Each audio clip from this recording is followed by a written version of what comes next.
Hey guys, Coach Pop here. Thanks for joining me for this week's video cast. Today we're looking at Strayer's Ways of the World, Chapter 10, The Worlds of Christendom, Contraction, Expansion, and Division, 500 to 1300. While the majority of the chapter obviously focuses on Europe, it's important to remember that among the earliest to follow the teachings of Jesus were regions outside of Europe, and they saw a significant decline in this period.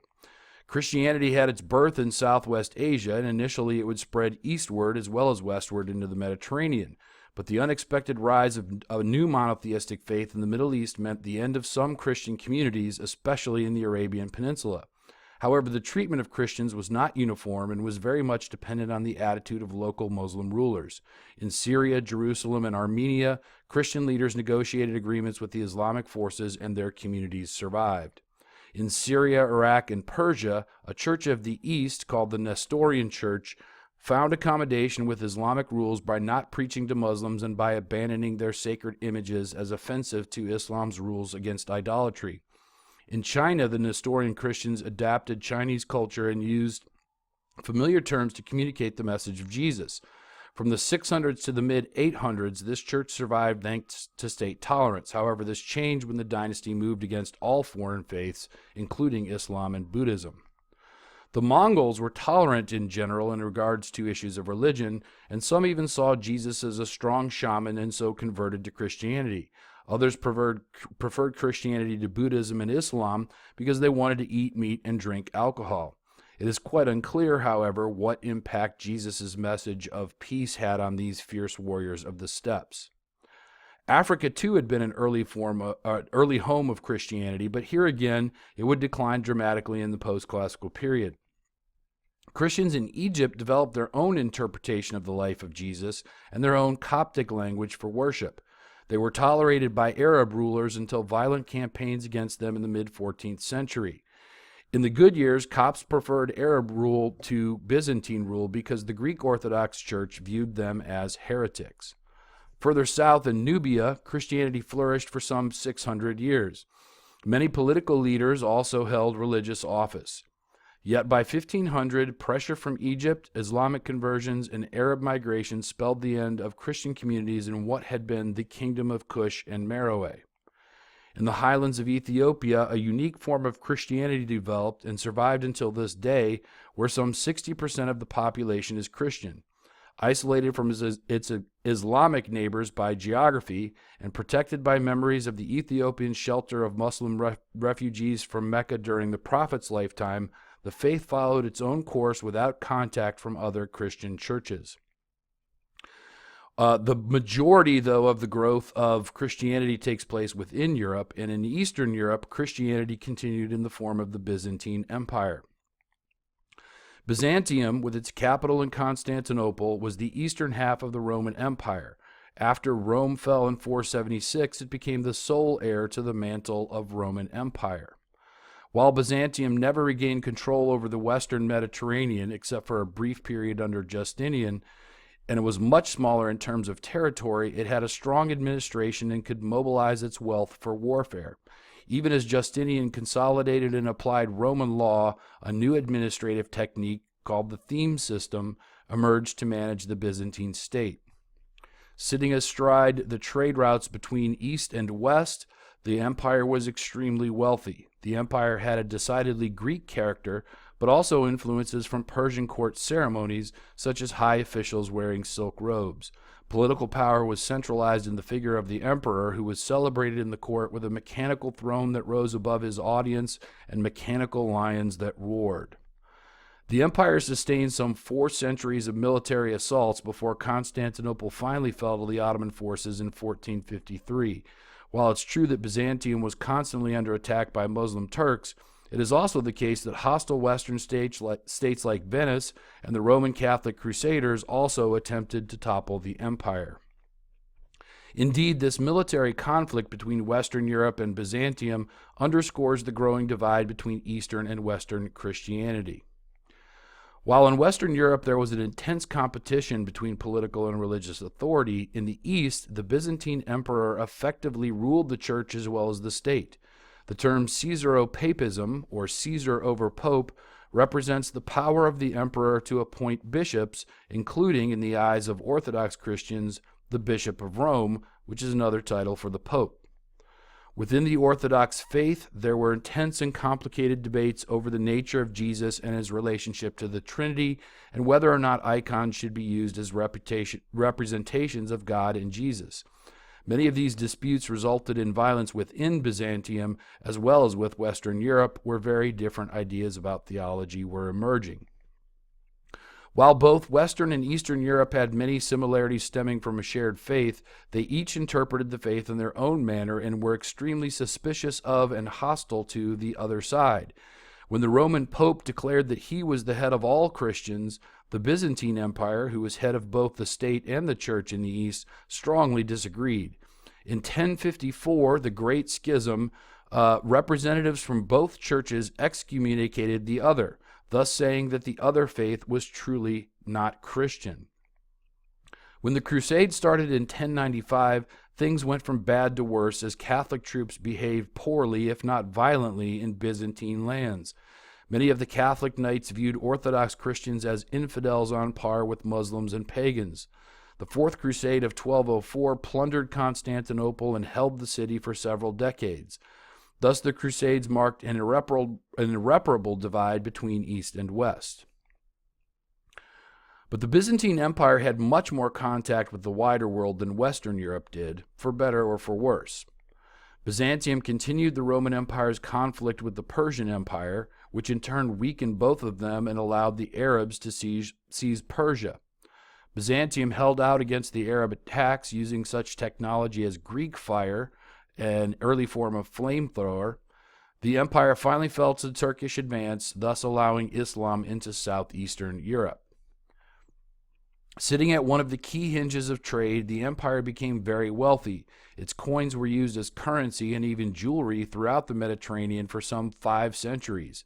The Byzantines also learned to produce silk, breaking the centuries-long monopoly of China, which was used for both domestic and external consumption. Byzantine libraries preserved ancient Greek texts from the golden age of Hellenic thought at a time when such learning was lost in the West. These texts, along with translations from Islamic libraries, would later be reintroduced to the West and help to fuel what will become the Renaissance. Blocked to the south and east by Islam, the Byzantines spread their culture and their faith northwards into Slavic lands. In the 9th century, 2 Byzantine missionaries, Cyril and Methodius, developed a writing system for the Slavs based on Greek letters. This allowed for the translation of the Bible and the spreading of the Orthodox faith.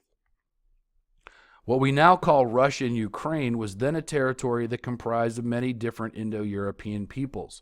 Most of them were Slavs, but there were also quite a few Balts, Finns, Vikings, and others. Later Central Asians would be included in the mix. The area was a loosely aligned collection of principalities, rather like city-states, but ruled by princes.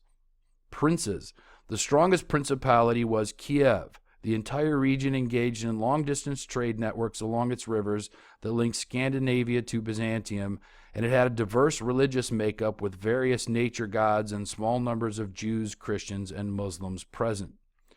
In the 10th century, Prince Vladimir of Kiev decided the state needed a religion that would link it to the outside world.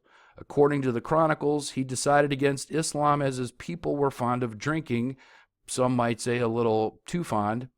Eastern Orthodoxy was attractive as the Byzantine state was wealthy and powerful, and a marriage alliance sealed the decision. Importantly, this conversion was a free decision made without military invasion, and the faith made deep inroads into the people of the region. The Rus borrowed extensively from Byzantium, including the use of icons, architectural style, a monastic tradition, and imperial control of the church. When Constantinople fell in 1453, the Rus declared that they were the third Rome, as the first Rome had abandoned its faith and the second fell to Muslims. In this map, you can see the largest territory under the Emperor Justinian. The dark orange area is the area that is more or less going to remain Byzantine until the caliphs start conquering this area in Egypt. sort of the heartland around Constantinople. But you can see for a brief while, Justinian was able to conquer some of the territory that had been part of Rome at its height. If Eastern Europe represented a kind of continuation of Rome, in Western Europe the challenge was a different one altogether. With the overthrow of the last Roman emperor in the West by the German general Odoacer in 476, Rome officially fell. However, this was merely a moment in the long-term decline of central authority and civilization in the West. Central political authority collapsed, cities shrunk and decayed, literacy was lost, roads fell apart, trade broke down, barter replaced the standard currency, and disease spread among desperate peoples. While things fell apart in the Mediterranean, aspects of Rome survived in northwest Europe. Germanic peoples, once viewed as barbarians by Romans, adopted Roman law and military organization. Many of them also converted to the version of Christianity professed by the Bishop of Rome or the Pope, even though the city itself had fallen. The survival of the dream of Rome is best seen in the crowning of King Charlemagne, or Charles the Great, as a new Roman emperor by the Pope in 800. As king of the Carolingian Empire, he sought to reestablish a standard imperial infrastructure, bureaucracy, and system of weights and measures. Later, Otto I of Saxony would take the title of Holy Roman Emperor. In this map, you can see the territory after 800. Charlemagne has consolidated this area that is now modern France and part of Germany, along with the lowland areas up here. Not a huge empire, but for anything that Western Europe had seen, that's actually pretty large. With the collapse of the Roman authority, a very different and decentralized form of society began to emerge in Western Europe.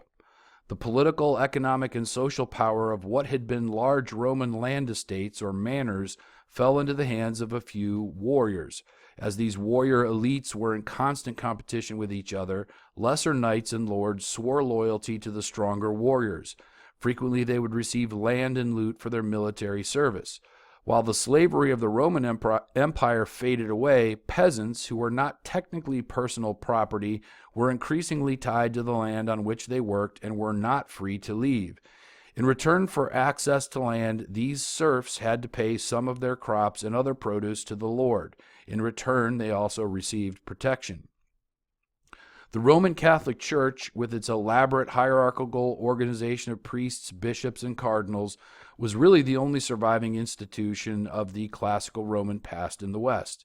Even so, its very effective organization allowed it to administer the sacraments of the faith exclusively in Latin, but also to amass a great deal of wealth through its ability to tax its followers.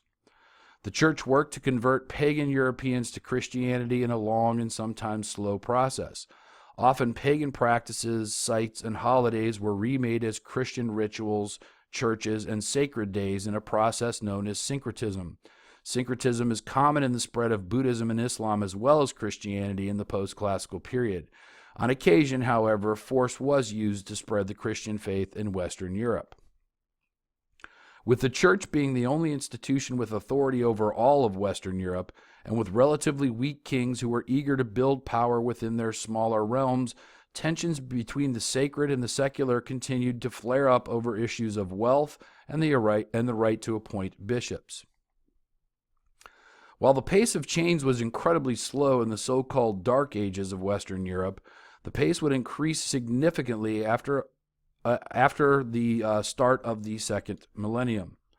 After centuries of attacks by Muslims, Vikings, and Magyars, who were descended from the Huns, security and stability eventually began to settle in Western Europe. This era of dynamic change in economic, political, and demographic growth is known as the High Middle Ages.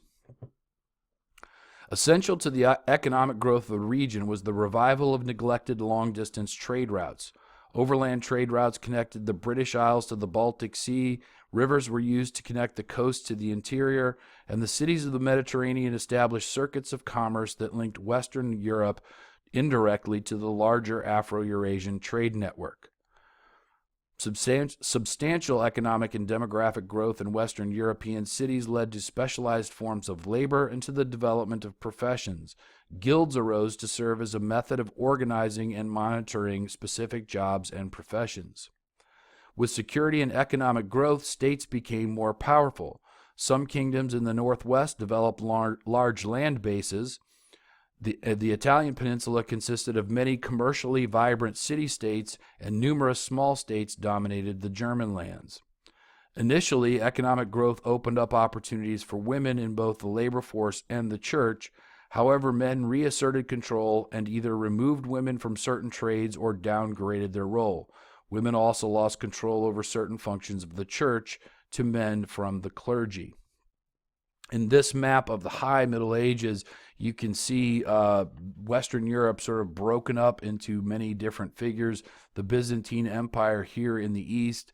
Kievan Rus are, again, a loose confederation of principalities expanding up here. The Holy Roman Emperor, which famously is neither holy nor Roman nor an empire, in the area around what's now Germany. The other thing to note on this, though, is in the red, the Viking raids that are continuing throughout Western Europe and over into Eastern Europe as well. The Muslims attacking from North Africa as well as from the east, and then the Magyars from what will become known Hungary. They are not directly Huns, but related to the Huns, also invading Western Europe here. Having experienced some degree of security and prosperity, Western Europe began to interact directly with the outside world in the form of a series of holy wars we know as the Crusades. The crusading spirit combined the two most important cultural forces in the West: Roman Catholic religious piety and a Germanic warrior ethos. This hybrid civilization found a way to overcome Jesus' teachings about peace and began attacking others in the name of He who said, "Blessed are the peacemakers." During the First Crusade, the siege of Jerusalem ended in a massive massacre of Muslims and Jews in the very place where Jesus was said to have taught his message of love. Afterwards, crusading knights created and controlled small independent states in the Middle East in order, they said, to protect the Holy Land for nearly 2 centuries. These regions also experienced attacks from crusading knights. These Roman Catholic knights fought against Muslims and pagans, to be sure, but also against Eastern Orthodox Christians. In the Fourth Crusade, for example, the Crusaders actually joined with Muslim Turks in an attempted siege of Constantinople, a Christian city. The Crusades did give Europeans exposure to new goods such as sugar and spices, and to new ideas from Islamic technology and Greek learning. Indeed, this contact with ancient knowledge the Arabs had preserved is at least in part responsible for the Renaissance in Europe to come later. While the trade did come from the Crusades, they also hardened the divisions between Roman Catholics and Muslims, Jews, and Eastern Orthodox Christians. Many seem to believe that religious conflict among these religious groups has always been the norm, but it seems fair to say that until this new hybrid civilization from the West got involved, religious hatred was atypical. In this map of the Crusades, you can see the various Crusades and the various military campaigns in the lands other than the Holy Land. In truth, there won't be much need to memorize what happened in each of the 4 Crusades and so on. The Fourth Crusade, where the Catholic knights sacked Constantinople and briefly held it, is significant. Perhaps more significant, though, is what's called the Reconquista, where the knights were able to push out the last of the Muslim rulers in Spain, or Al-Andalus as they called it.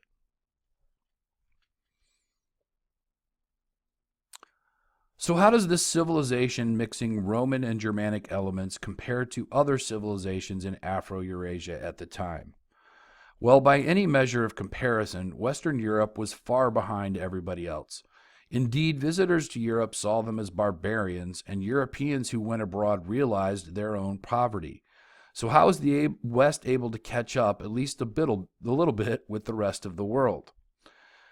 Thanks to the exposure to the outside world, new trade missions reached out to even wider audiences. When the Mongols conquered the entire Silk Roads, European merchants such as Marco Polo ventured all the way to China, bringing back tales of wealth and sophistication. However, the foundations for Europe's growth lay in its agricultural revolution. New plows, horse harnesses, and crop rotation techniques such as the three-field system increased grain production, which allowed for population growth, development of a food surplus, and ultimately more labor specialization.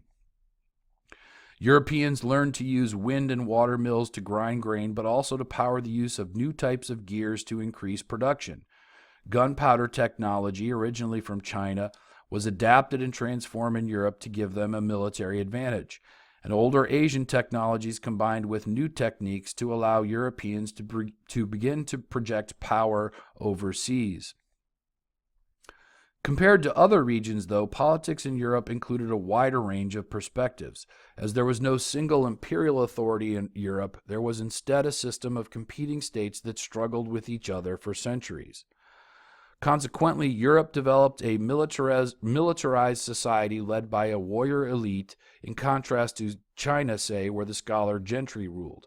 This interstate competition fueled innovations in military technology and military organization, as well in systems of taxation in order to pay for all this warfare.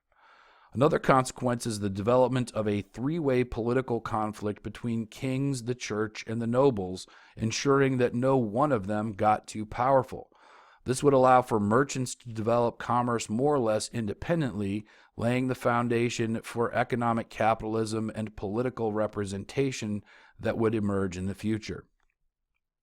In the early years of Christianity, Greek philosophy was part of the explanation and understanding of faith.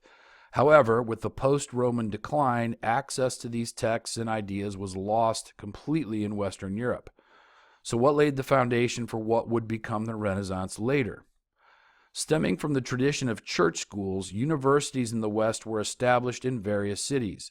Importantly, compared to other regions around the world, European universities maintained a relatively high degree of independence and intellectual freedom. With the growth of universities came a new interest in applying reason to explain the Christian faith and also to explain the world around us. This was first seen in subjecting theology to critical inquiry, and later rational inquiry was applied to the natural world. As contact with the Byzantine and Arab world grew with the Crusades, there was a growing desire to get to the original source material. Scholars got a hold of texts from centers of learning in these cultures. Direct access to these texts spurred further study and the development of philosophical activity. While the Byzantines had many Greek texts, they were not that interested in natural philosophy and focused much more on the humanities. They were also suspicious of pagan roots of much of this learning. In the Muslim world, many Greek texts were translated into Arabic, but there too questions arose about whether reason was an aid or a threat to the faith.